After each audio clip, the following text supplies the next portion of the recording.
All right, yeah, what do you guys got? Just overall thoughts on just your overall focus after a big win over UCLA and as you guys get ready for a road trip? Well, we had a great weekend. It went this UCLA. I mean, SC's a really good team too, and we played well at home, and is what you hope we do. And we're excited to get on the road and keep continuing to build. And we got a real challenge ahead of us this week. Both Washington schools, and I mean, it's no secret that they play better than us down here. So it's going to be a real challenge. This will be the first time that you're playing a repeat opponent. How does that change the scout? Is it heavily based on that game? I mean, we played them so recent. I mean, it'll be interesting to see. I mean, how many changes both teams have really done. I'm assuming not much. And this time of year, it's you're kind of locked into some of the things you do and kind of your identity as a team, and your opponent is as well. So we'll go in there, and if there's a couple of adjustments we have to make, we'll try to make them. But for the most part, I'm sure most teams probably play pretty similar.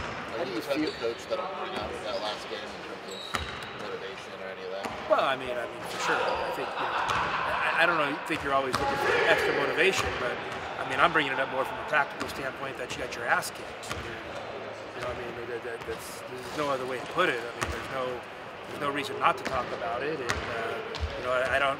And if guys need extra motivation for playing a team that kicked their ass, then I guess that's a problem in and of itself. How do you feel about your three-point defense overall, and what do you try to do this time around to kind of negate some of those shots for them? Well, we got to do a good job, playing to our strengths and understanding what their strengths are.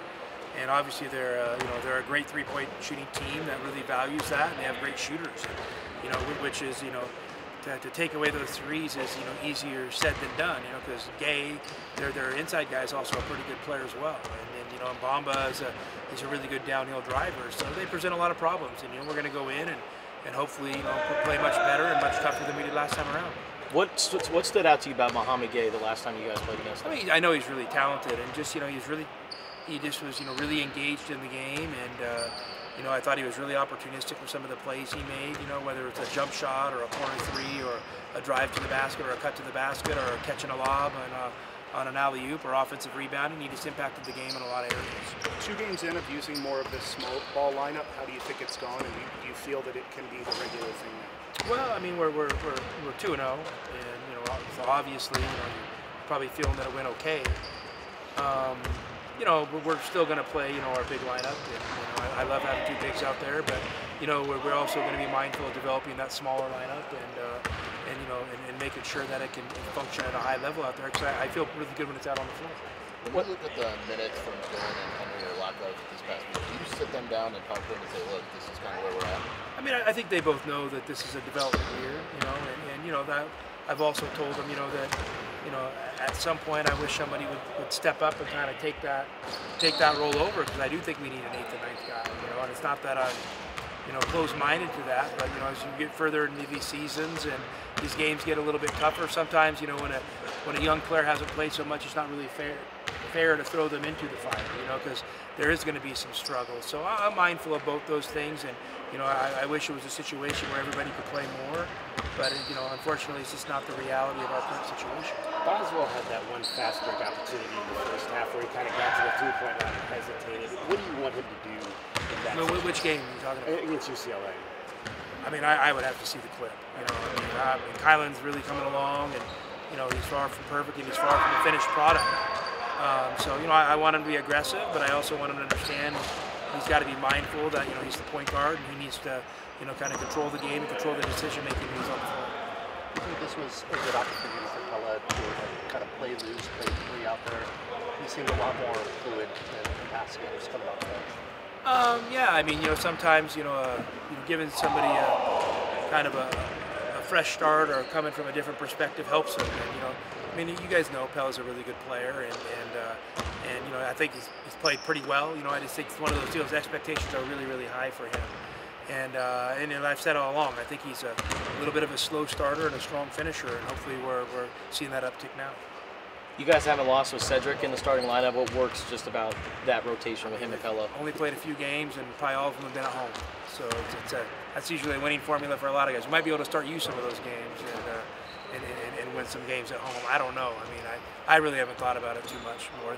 I'm happy with where Cedric's at. I like the energy he's playing with.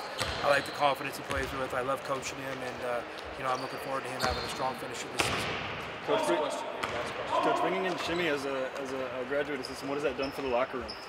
You know, I mean, I think Shimmy's still finding his way around here. I mean, obviously he just got here and, you know, never really been to Tucson before, and he's getting his apartment set up. So, you know, to be honest with you, I mean, the full effects, you know, are probably far from there. But Shimmick's, he's a winner. And, I mean, that's one of the things I can say about him. He's literally the all-time leader in wins in the history of NCAA Division I college basketball. And he's got a winning mentality, and he's really smart, and he's a great guy to be around. So I only see a bunch of positives coming from him. Thanks, Coach. Thank you. All right, guys. Thank you, guys. So first off, what happened on that last play against UCLA, and are you feeling fine from that? Yeah, I'm fine. I have a bruise. I just hit my bone. That's it. How much has the addition of Shimmick to the coaching staff helped you and the other bigs? I know it's only been a week, but No, it's good. It's good to have that big body here. We had Ryan Anderson here, so they're kind of the same. So it helps a lot to to play against them because we don't have really those bigs in Pac-12, so it helps. How have you evaluated the three-point defense, and how can you guys be better at defending that against the Cougars? Yeah, we can be better for sure. I mean, we showed against UCLA and SC that we're pretty good on defensive end, so we'll try our best to cover that. it's only been a couple weeks since you played these teams. How much has that helped that it's still kind of fresh in your mind, particularly because they weren't the best performances? No, yeah, we're ready, and every person on the staff and every player is ready to play because this one is probably the most important win right now, and I know we just look game by game, but in our minds we have that we lost against them, you know, so we have that, we're hungry, you know, and yeah, we want to win on Thursday. What's it like playing in Pullman? In Pullman? Yeah, just that gym and what that atmosphere is like. Pullman is Washington State, right? Yeah. Oh, I don't know. I'm not a big fan of that gym. I don't know. It's weird there. And Washington too. I don't like those gyms. What makes it weird? What makes it weird? I don't know. Maybe the blue color in Washington is kind of weird. Everything is blue there, and in Washington State is just like, I don't know. We didn't play with many fans there, so maybe we'll play now, but it was too quiet. Maybe, I don't know. Although you didn't score 20-plus points against USC recently, you're able to rebound the ball at a high level. Can you just talk about your evolution of rebounding throughout the years here at Arizona? Yeah, my coaches are pushing me with rebounding because I'm capable to get from 10 to 15 rebounds every game and I know that. But sometimes I just get, I know, maybe lazy or something. And it's not about the scoring, like I can score 6 points all the time. It's not about scoring, it's all about, you can be selfish on rebounding. So. How surprised were you? Oh, it's, I don't know how actually. I mean, did you know that going in you had about that many? Were you surprised when you saw the number? Yeah, you can see the rebounds on the screen on my tail, but yeah, I don't know, maybe the ball just came to me somehow. All right, thank you. Thanks.